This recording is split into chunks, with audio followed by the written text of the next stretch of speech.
ಇನ್ನು ತೈಲ ಸಂಗ್ರಹ ಘಟಕಗಳಲ್ಲಿ ಕಡಿಮೆ ಆಗ್ತಾ ಇದೆ ಇಂಧನದ ಸ್ಟಾಕ್ ಅನ್ನುವಂಥ ಒಂದು ಆತಂಕ ಈಗ ಸ್ಲೋಲಿ ಬಿಲ್ಡ್ ಆಗ್ತಾ ಇದೆ. ಯಾಕಂದ್ರೆ ನೋಡಿ, ದೇವನಹಳ್ಳಿ ಸಂಗ್ರಹ ಘಟಕಗಳಲ್ಲಿ ಸ್ಟಾಕ್ ಕಡಿಮೆ ಆಗಿದೆ ಅನ್ನುವಂಥದ್ದು ಒಂದು ರಿಪೋರ್ಟ್. ಹೊಸಕೋಟೆ ದೇವನಗುಂದಿ ಪೆಟ್ರೋಲ್ ಸಂಗ್ರಹ ಘಟಕ, ಸೊ ಇಲ್ಲಿ ಜೊತೆಗೆ HP IOCL ಸಂಗ್ರಹ ಘಟಕ, ಇಲ್ಲೆಲ್ಲ ಕಡೆನೂ ಕೂಡ ಸ್ಟಾಕ್ ಕಮ್ಮಿ ಆಗಿದೆ ಅಂತಾನೆ ನಮಗೆ ಸಿಕ್ಕಿರುವಂತಹ ರಿಪೋರ್ಟ್. ದಿನನಿತ್ಯ ಇಲ್ಲಿ 250ರಿಂದ 300 ಲಾರಿಗೆ ಸ್ಟಾಕ್ ತುಂಬಿಸಿ ಕಳಿಸ್ತಾ ಇದ್ರು. ಆದರೆ ಅದು ಕೇವಲ 150 ಸ್ಟಾಕ್ನ ಕೊಡ್ತಾ ಇದೆ ಈಗ ಕಂಪನಿಗಳು. ಹಲವೆಡೆ HP ಬಂಕ್ಗಳಲ್ಲೂ ಕೂಡ ಪೆಟ್ರೋಲ್ ಸ್ಟಾಕ್ ಕಡಿಮೆ ಆಗ್ತಾ ಇದೆ. ಈ ಮೊದಲು ಬೇಕಾದಷ್ಟು ಸ್ಟಾಕ್ ಕೊಡ್ತಾ ಇದ್ದಂಥ ಕಂಪನಿಗಳು ಈಗ ಡಿಮ್ಯಾಂಡ್ ನೋಡಿಕೊಂಡು ಬಂಕ್ಗಳಿಗೆ ನಾವು ಪೂರೈಕೆ ಮಾಡ್ತೀವಿ ಅಂತ ಹೇಳ್ತಾ ಇದ್ದಾರೆ. ಸೊ ಯಾಕೆ ಇದು ಹೀಗಾಗ್ತಾ ಇದೆ ಅನ್ನುವಂಥದ್ದು ಈಗ ಸದ್ಯಕ್ಕಿರುವಂಥ ಒಂದು ಪ್ರಶ್ನೆ. ಮುಂಚೆ ಎಲ್ಲ ಸಾಲುಗಟ್ಟಿ ನಿಲ್ಲುವಂಥ ಲಾರಿಗಳು ಇವೆಲ್ಲವನ್ನೂ ಕೂಡ ನಾವೇನು ನೋಡ್ತಾ ಇದ್ದೀವಿ, ಈಗ ಲಾರಿಗಳು ನೋಡ್ತಾ ಇದ್ದೀವಿ. ಇದರ ಸಂಖ್ಯೆ ಸುಮಾರು 200-300 ಲಾರಿಗಳು ನಿಂತಿರ್ತಿದ್ವು. ಪ್ರತಿದಿನ ಸುಮಾರು ಒಂದು 250ರಿಂದ 300 ಲಾರಿಗಳಿಗೆ ಸ್ಟಾಕ್ ತುಂಬಿಸಿ ಕಳಿಸ್ತಾ ಇದ್ರು.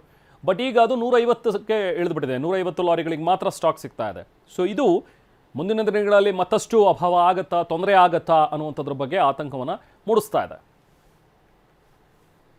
ನಾವು ಪ್ರತಿದಿನ ಮುಂಚೆ 2 ಲೋಡ್ ಓಡಿಸ್ತಾ ಇದ್ದು, ಅಲ್ಲಿ ಹೋದ್ರೆ ನಮಗೆ ಪ್ರತಿದಿನ ಸಂಬಳ ಇದ್ದು, ಡ್ಯೂಟಿ ತಿಂಗಳ ಸಂಬಳ ಇಲ್ಲ. 1 ಲೋಡ್ ಹೊಡೆದ್ರೆ ಸಂಬಳ.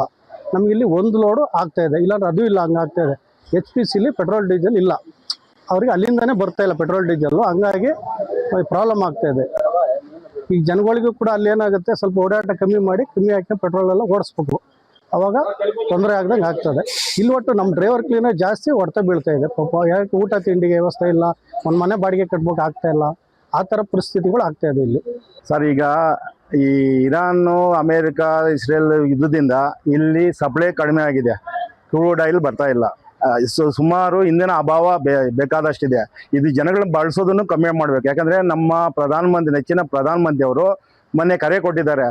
ಈಗ ವಿದ್ಯುತ್ ಕಾರ್ ಮೋಡ್ ಇರುವುದರಿಂದ ನಮಗೆ ಸಪ್ಲೈ ಬರ್ತಾ ಇಲ್ಲ. ಅದನ್ನು ಜನಗಳು ಮಿತವಾಗಿ ಬಳಸಿ ಉಳಿಸಿದ್ರೆ ಇನ್ನು ಮುಂದಿನ ದಿನಗಳಲ್ಲಿ ಚೆನ್ನಾಗಿರುತ್ತೆ. ಈಗ ಒಂದು ಅಂದಾಜಿಗೆ ನಮ್ಮ HPCಯಲ್ಲಿ 200ರಿಂದ 230 ಲೋಡ್ ಹೋಗ್ತಾ ಇತ್ತು.